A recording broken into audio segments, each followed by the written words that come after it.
أعوذ بالله من الشيطان اللعين الرجيم بسم الله الرحمن الرحيم الحمد لله رب العالمين رب اشرح لي صدري ويسر لي أمري واحلل عقدة من لساني يفقهوا قولي إياك نعبد وإياك نستعين اللهم صل وسلم وزد وبارك على النبي الأمي العربي الحاشمي القرشي المكي المدني صاحب الوقار والسخينة المدفون بالمدينة العبد المؤيد ورسول المسدد المصطفى الأحمد أبو القاسم محمد اللهم صل على محمد وعلى محمد وأهل بيته الطيبين الطاهرين المعصومين المظلومين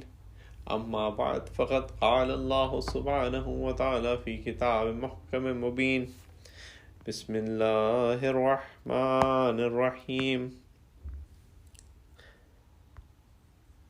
ثم كان عاقبة الذين أساءوا السوء أن كذبوا بآيات الله وكانوا بها يستهزئون صلوات اللہم صلی علی محمد وآل محمد۔ اللہ تعالیٰ سورہ روم کی 10ویں آیت میں ارشاد فرماتا ہے کہ ان لوگوں کا انجام بہت برا ہے جو گناہ گار ہیں، جو غلط کام کرنے والے ہیں، اور اس کے ساتھ وہ نفی کرتے ہیں اور استہزاء کرتے ہیں، مذاق اڑاتے ہیں اللہ تعالیٰ کی آیات کا۔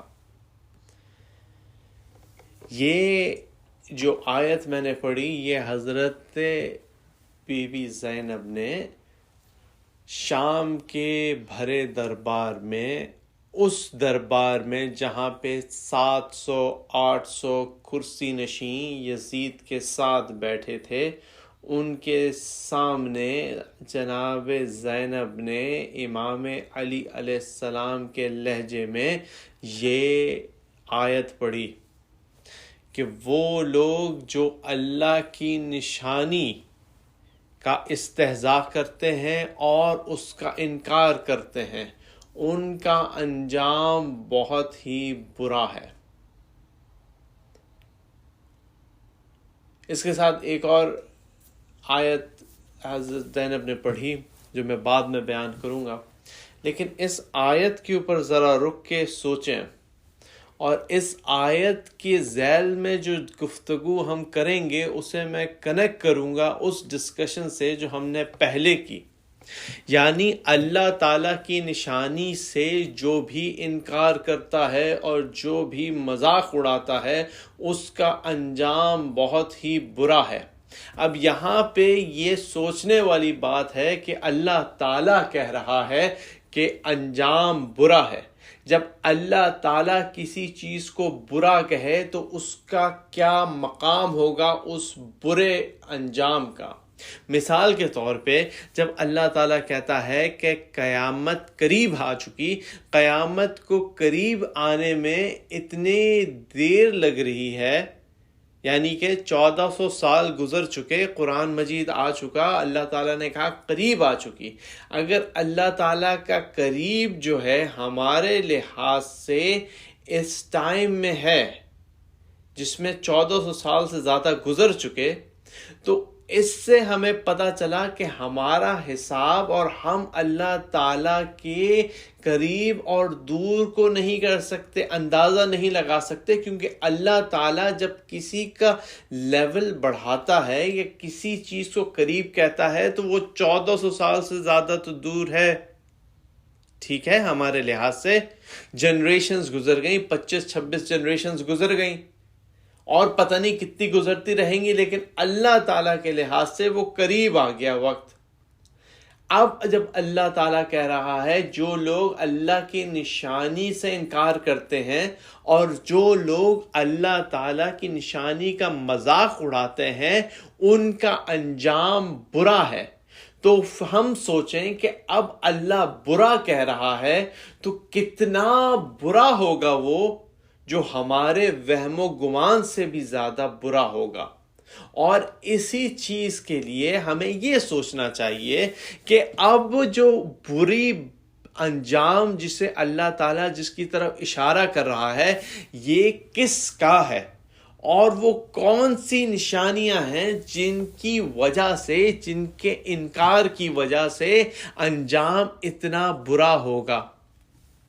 تو ہم نے پہلے ذکر کیا, چند دن پہلے ذکر کیا اور اس ذیل میں بات کی کہ اللہ تعالیٰ نے قرآن مجید میں چند وعدے کیے.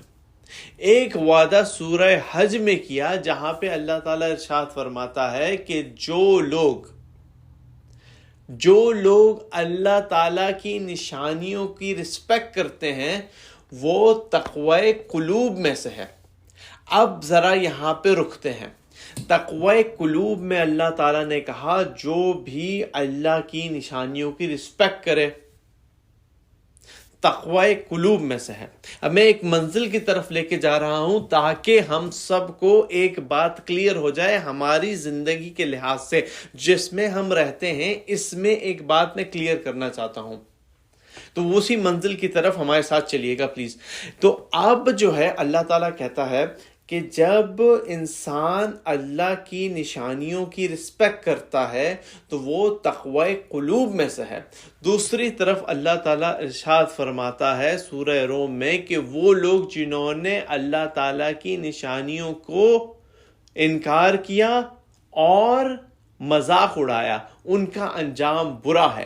یعنی دو چیزیں سامنے آ گئیں کہ ایک ہے کہ نشانی اگر کریں گے اس کے اوپر عمل کریں گے اس کی رسپیکٹ کریں گے تو تقوی ہوگا انسان کے پاس, اور اگر تقوی ہوگا تو وہ نشانی کی رسپیکٹ کرے گا. اور اگر نشانی کا انکار کریں گے اور مذاق اڑائے گا انسان تو وہ نہ صرف تقوی نہیں اس کا انجام برا ہوگا. اب بیچ میں جو ہے ہو سکتا ہے ایک گروپ ہو جو کہ نہ رسپیکٹ کرے نہ مذاق اڑائے تو وہ جو ہے ان میں تقوی نہیں ہوگا لیکن انجام برا انہیں نہیں کہا گیا. تو اب ہم ذرا سوچتے ہیں کہ یہاں پہ پہلے گروپ میں ریکوائرمنٹس کیا کیا ہیں. ریکوائرمنٹس کیا ہیں تقوی قلوب کی؟ نشانی, ظاہر نشانی کا رسپیکٹ کرنا. نشانیاں اللہ تعالیٰ کی کیا ہیں؟ قرآن مجید اللہ تعالیٰ کی نشانی ہے. قرآن مجید کے ساتھ اللہ تعالیٰ کی نشانیاں مکہ و منا کی پہاڑیاں ہیں. قرآن مجید کے ساتھ اللہ تعالیٰ کی نشانیاں مکہ و منا کی صفا اور مروہ کی پہاڑیوں کے ساتھ خانہ کعبہ ہے. اور ہر چیز جس سے اللہ تعالیٰ کی یاد وابستہ ہے وہ اللہ تعالیٰ کی نشانیاں مقام ابراہیم. اب جو بھی ان کی رسپیکٹ کرے گا وہ اللہ تعالیٰ کی رسپیکٹ کرے گا, وہ تقوی قلوب میں سے ہے. یہاں پہ ایک نشانی اور جو کہ ہمیں ضروری ہے کہ جہاں سے اللہ تعالیٰ کی یاد وابستہ ہو. تو اگر ہم واپس دیکھیں دنیا میں اس وقت کہاں سے اللہ تعالیٰ کی یاد وابستہ ہے تو ہم جاتے ہیں پوری دنیا کا چکر لگا کر تو ہمیں نظر آتی ہیں کہ چند مقامات ایسے ہیں جہاں پہ اللہ تعالیٰ کی یاد وابستہ ہے. چاہے وہ مدینہ ہو, رسول اللہ کا گھر, رسول اللہ کے اہل بیت کا گھر, چاہے وہ نجف ہو, چاہے وہ کوفہ ہو جہاں مسجد کوفہ ہے. نجف میں امام علی علیہ السلام ہے اور وہاں پہ تمام زائرین کا ایک جھرمٹ لگا رہتا ہے.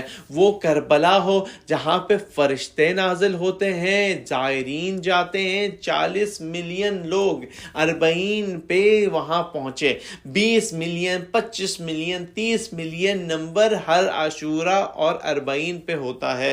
اور پھر اسی طرح قازمین ہو یا سامرا ہو یا مشہد ہو, آپ جاتے ہیں آپ کو لگتا ہے یہاں پہ انسانی کمال نہیں, یہاں پہ ایک روحانی اللہ تعالیٰ کی طرف سے دی ہوئی کوئی نشانی ہے جس کی طرف لوگ کھچے چلے آتے ہیں, جیسے خانہ کعبہ کی طرف کھچے چلے آتے ہیں.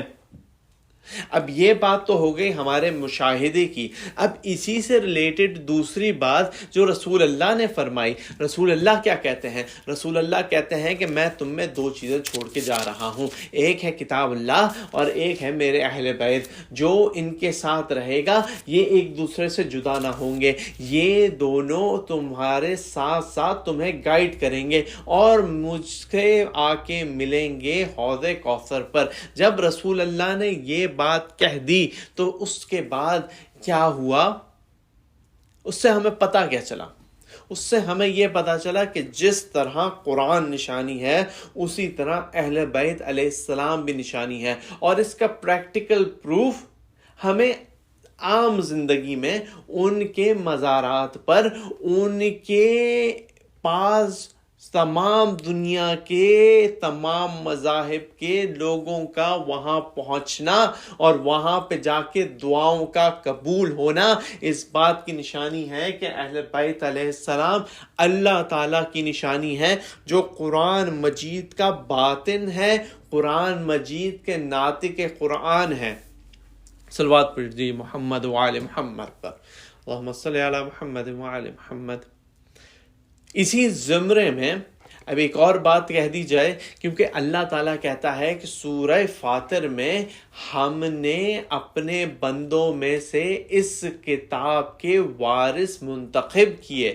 تو جب یہ سوال کیا گیا، مامون نے کیا اپنے دربار میں یہ سوال، تو لوگوں نے کہا اس سے مراد رسول اللہ کی امت ہے. لیکن جب یہ سوال مامون نے امام رضا علیہ السلام کے سامنے رکھا تو امام نے کہا اس سے مراد اطرت رسول ہم اہل بیت علیہ السلام ہیں، اور ہمیں کو یہ نالج ملا ہے جو قرآن مجید کا نالج ہے. اور آپ دیکھتے ہیں کہ قرآن مجید میں جو معجزات بیان ہوئے ہیں، جو ائمہ اور رسولوں سے معجزات بیان ہوئے ہیں، اور قرآن مجید خود کہتا ہے کہ اگر کوئی کتاب ہوتی جس سے مردے سے بات ہو سکتی یا پہاڑ چل دیتے، یہی قرآن ہوتا. تو جو معجزات ائمہ علیہ السلام نے، اہل بیت علیہ السلام نے دکھائے ہیں، وہ اس بات کا ایک اور پروف ہے کہ یہ اللہ تعالیٰ کی طرف سے کتاب کے وارث ہیں اور ان کے پاس وہ علوم ہے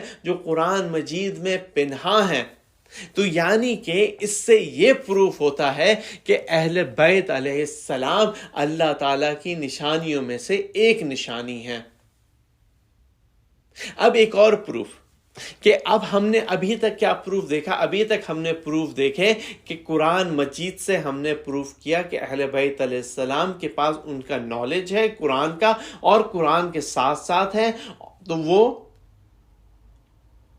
اللہ کی نشانی ہے جیسے قرآن نشانی ہے.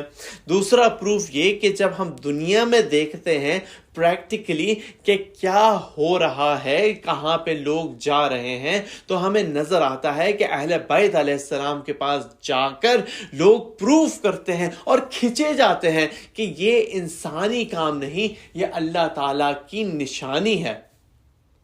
اب تیسری چیز، اللہ تعالیٰ قرآن مجید میں ارشاد فرماتا ہے، قرآن مجید میں ارشاد فرماتا ہے کہ اگر تم تقوی اختیار کرو گے تو اللہ تعالیٰ تمہارے کام مکمل کر دے گا، تمہارے پرابلم سالو کر دے گا. اب پوری ڈیٹیل کا وقت نہیں ہے تو میں کوئکلی اس پوائنٹ کو بیان کر کے آگے بڑھتا ہوں، کیونکہ یہاں پہ اللہ تعالیٰ نے وعدہ کیا کہ تم تقوی اختیار کرو، اللہ تعالیٰ تمہارے سارے کام کو مکمل کر دے گا.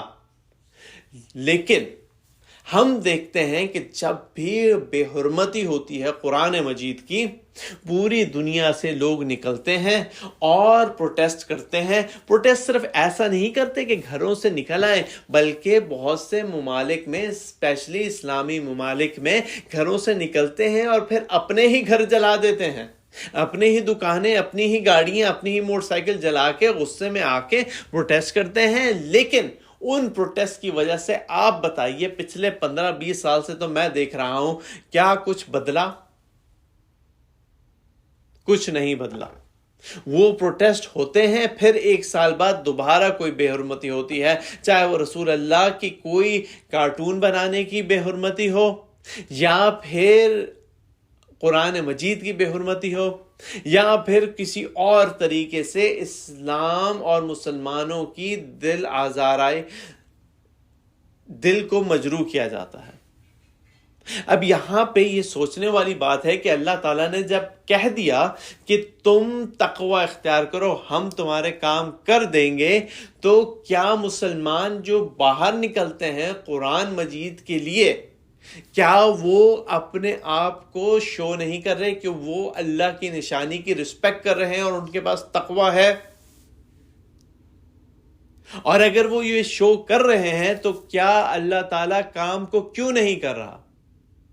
اللہ تعالیٰ اپنے وعدے کے خلاف نہیں کرتا، تو اس کا صرف یہی مطلب ہوگا کہ ان کے پاس، مسلمانوں کے پاس پورا تقوی نہیں ہے، اور پورا تقوی اسی وجہ سے نہیں ہے کیونکہ انہوں نے قرآن مجید کی تو رسپیکٹ کی، لیکن جو باطن قرآن ہے، جو قرآن نے ناطق ہے، ان کی رسپیکٹ نہیں کی۔ اور وہ رسپیکٹ نہ کرنے کا پروف یہ، کیونکہ بہت سے لوگ کہیں گے کہ ہم رسپیکٹ کرتے ہیں، کوئی آج کے زمانے میں ایسا نہیں ہوگا جو یہ نہ کہے کہ ہم رسپیکٹ نہیں کرتے ہیں۔ ہر کوئی کہے گا کہ میں رسپیکٹ کرتا ہوں، چاہے ان کے اندر جتنا بھی گندگی بھری ہو۔ آج کل کے زمانے میں، اس زمانے میں جس زمانے میں انٹرنیٹ ہے، جس زمانے میں ہر چیز اوپن ہے، آج کل کے زمانے میں کسی میں اتنی ہمت نہیں ہوگی کہ وہ اہل بیت علیہ السلام تو کہے کہ میں رسپیکٹ نہیں کرتا۔ ہاں، ایک زمانہ تھا، معاویہ کا زمانہ تھا، اس کے بیٹے کا زمانہ تھا، اس کے ابا جان کا زمانہ تھا، جب رسول اللہ کے اوپر بھی ظلم ہوتا تھا، جب اہل بیت اور امام علی علیہ السلام کو قنوت میں گالیاں دی جاتی تھیں۔ ہاں، یہ زمانہ تھا ایک زمانے میں، لیکن آج کل کے زمانے میں کوئی یہ نہیں کہتا پبلکلی، لیکن ان کے ایکشن سے پتا چلتا ہے کہ ان کے دل میں رسپیکٹ کتنی ہے۔ آپ دیکھیں تمام ائمہ کے روضات کو، اور آپ بقی کے روضات کو دیکھیں جہاں پہ قبریں ٹوٹی ہوئی ہیں، اور کوئی اس کی ڈسرسپیکٹ کی بات نہیں کرتا، کوئی وہاں پہ جا کے اپنا سلام پیش نہیں کرتا۔ مسلمانوں کی اکثریت وہاں جاتی ہے، ملینز آف مسلمان جاتے ہیں، لیکن کوئی بھی یہ نہیں کہتا، آواز نہیں اٹھاتا کہ یہ قرآن مجید ہیں چار جن کی رسپیکٹ ختم کی جا رہی ہے۔ اور جب یہ نہیں ہوتا تو کیسے ہم کلیم کریں کہ اللہ تعالی ہمارے پرابلمز کو سالو کرے گا، جب ہم اپنے آپ کا تقوی شو نہیں کرتے؟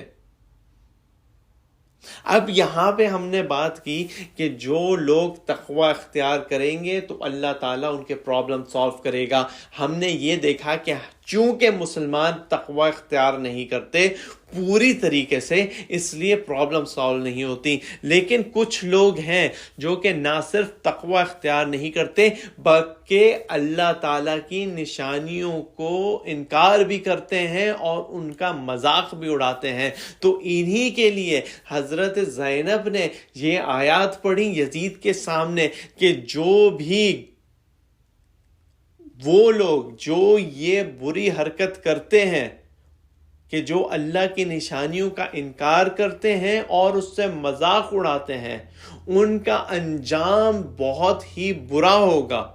اور پھر سورہ آل عمران کی آیت نمبر 178 میں کہا کہ جو لوگ یہ خیال نہ کریں کہ اللہ نے انہیں اگر مہلت دے دی ہے تو یہ کہ ان کے لیے اچھا ہے، بلکہ یہ وقت اس لیے ہے تاکہ وہ گناہوں میں اضافہ کرتے رہیں۔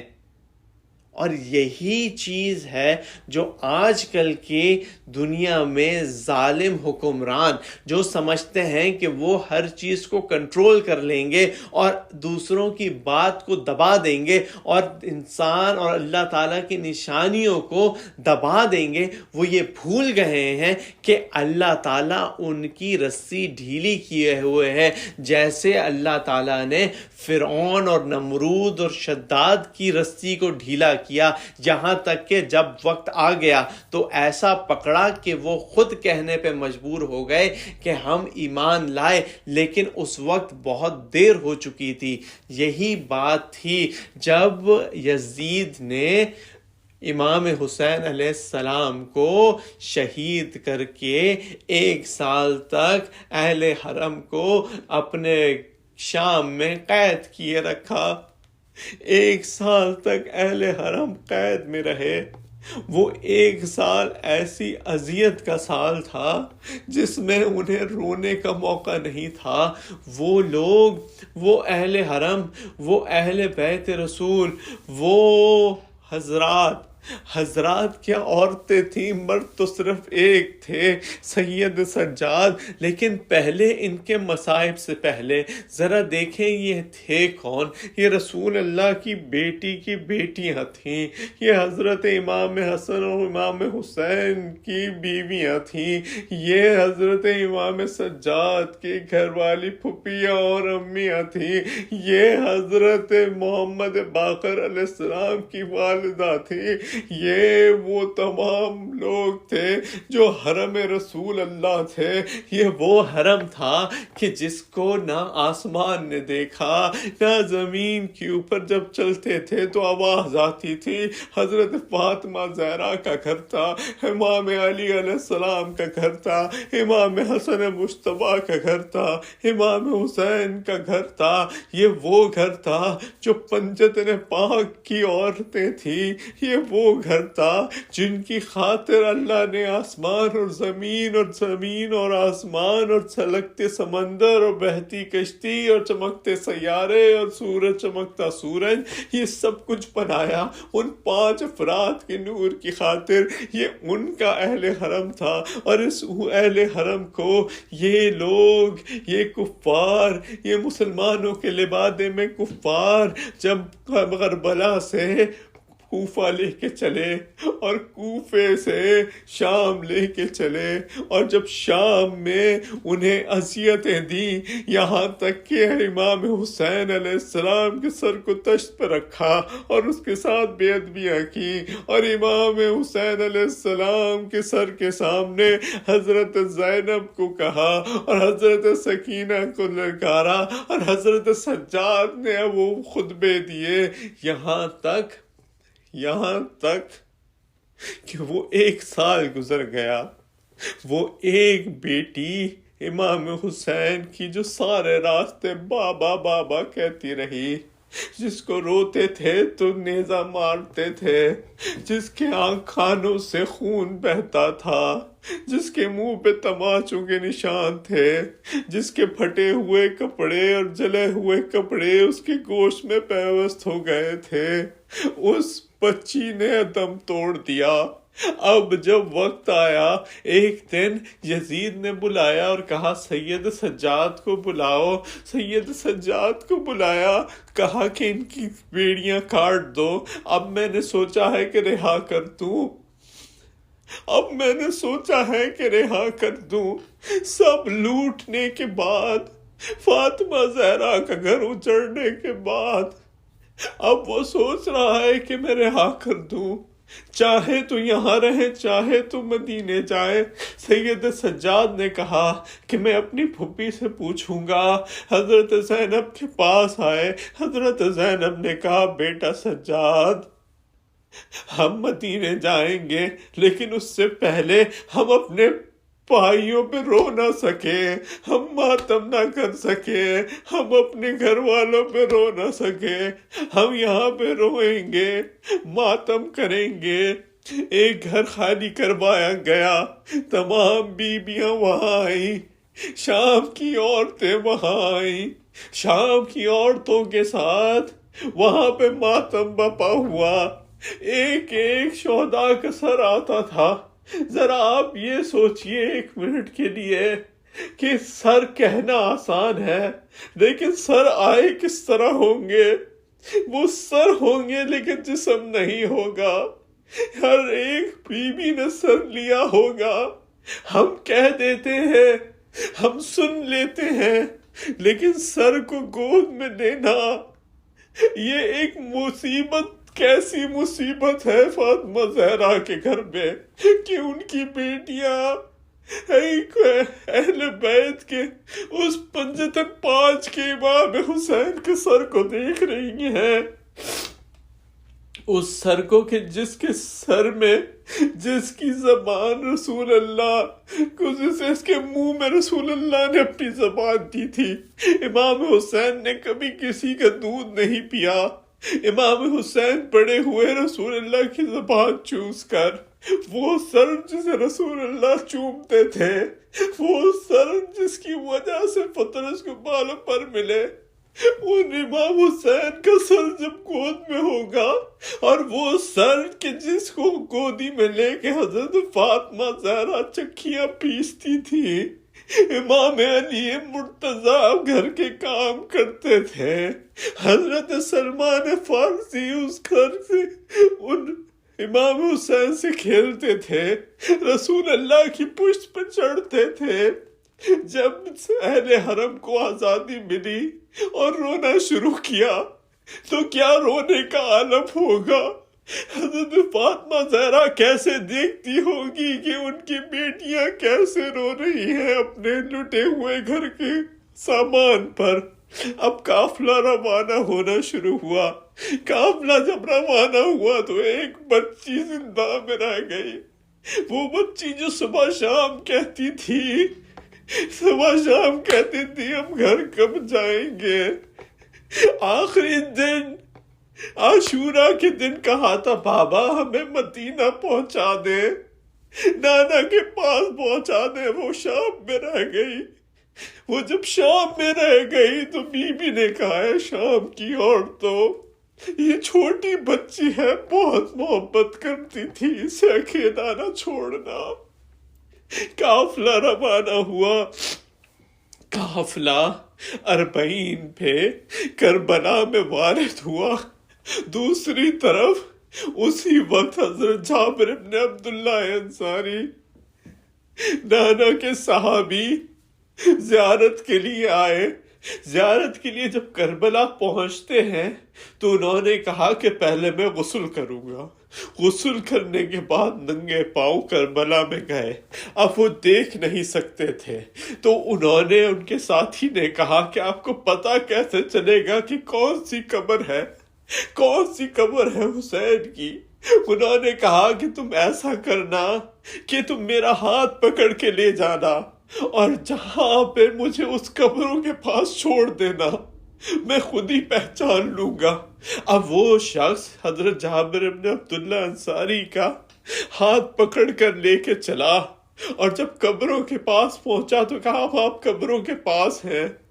اب حضرت جابر خوشبو سونگھتے تھے اور ایک قبر کے سے جا کے لپٹ گئے کہ یہ حسین کی قبر ہے، اس کے پاس سے وہی خوشبو آ رہی ہے جو رسول اللہ سے آتی تھی۔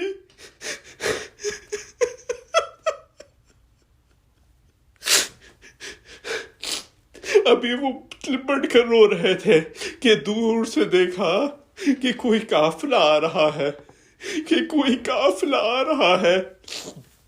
جب قریب آیا قافلہ تو حضرت سید سجاد نے حضرت جابر کو دیکھا اور گلے مل کے روئے، اور پھر کہا جابر آپ نانا کے صحابی آپ یہاں سے دور ہو جائیے، میری پھوپھی وہاں یہاں پہ آئیں گی اور گریا کریں گی۔ وہ واپس پیچھے ہٹ گئے۔ اے سید سجاد، یہ دن ہے جب چہلوں پہ واپس آئے، اور وہ دن تھا جب آپ انہیں قبروں انہیں لاشوں کے درمیان سے جا رہے تھے، رسول اللہ کی بیٹے کا لاشا اور تمام خاندان بے گور و کفن، خاک و خون میں لتھڑے پڑے جسم، بغیر سر کے جسم، یہیں سے آپ لوگوں کو لے جایا جا رہا تھا۔ سیانم الذین ظلموا